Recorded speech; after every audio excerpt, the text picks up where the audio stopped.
we are perfectly equipped, or by the way, this is a theory, to maintain a perfect energy balance that naturally occurs through daily activities like breathing, eating, resting, talking, and expressing our individuality. But we can disrupt this equilibrium by pushing ourselves too hard, by disrespecting our fundamental needs. And that's really common in our society. It's so common that many consider it normal. It's normal, yes, for the statistics, but it's not normal for ourselves, for our physiology. We mine our energetic balance in two main opposite ways. By retaining too much charge, and that leads to irritability and anxiety. And that happens, for example, when we are used to silencing our voice, or we don't allow our bodies to move enough. Or by discharging too much, they may result as chronic fatigue or depression. And this happens when we don't have boundaries, for example, or we are used to prioritizing others' needs over our own.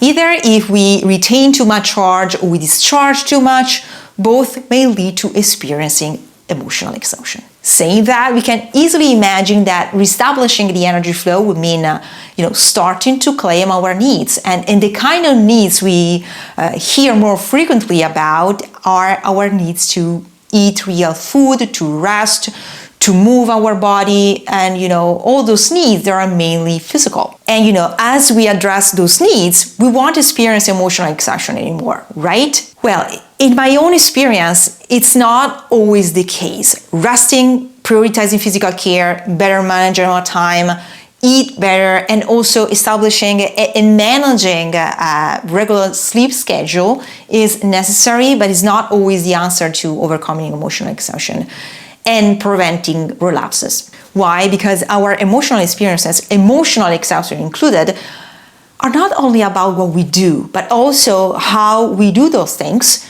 and what we believe.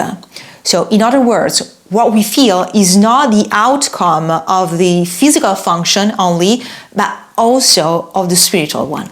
We are not only what is visible and tangible.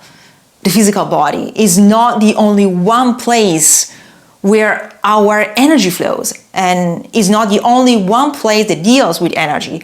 There's another huge space we frequently forgot that is actually our core self that most of the modern psychology seems to neglect. And in my own opinion, by the way, in my view, it contributes to foster in our society this collective sense of loss. And this huge space is the soul self. If we rest and nourish the body, or we don't dedicate time and attention to nourish our soul, we are likely to be always on the threshold of emotional exhaustion. So having this clear perception that part of the sweat and tears we spend daily boosts a sense of meaning, intention, and satisfaction is a huge part of overall health.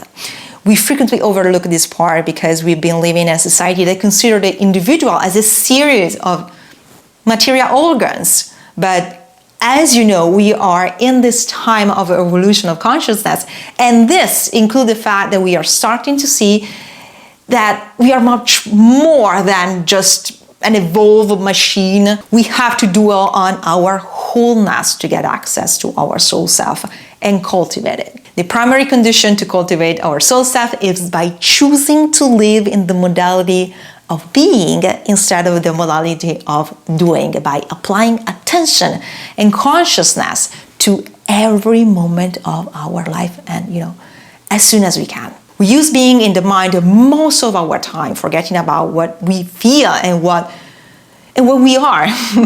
Body and mind are so disconnected that we frequently forgot to breathe. So choosing to apply attention and a sense of presence to every moment of our life allow us to nourish our wholeness and pave the way toward our soul self.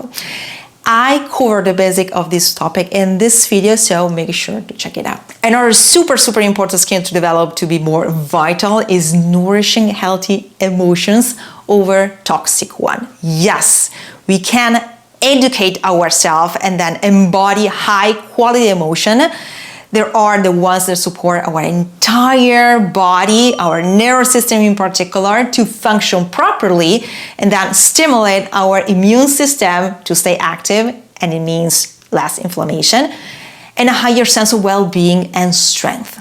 So nourishing your soul is an essential aspect of maintaining overall well-being and inner peace.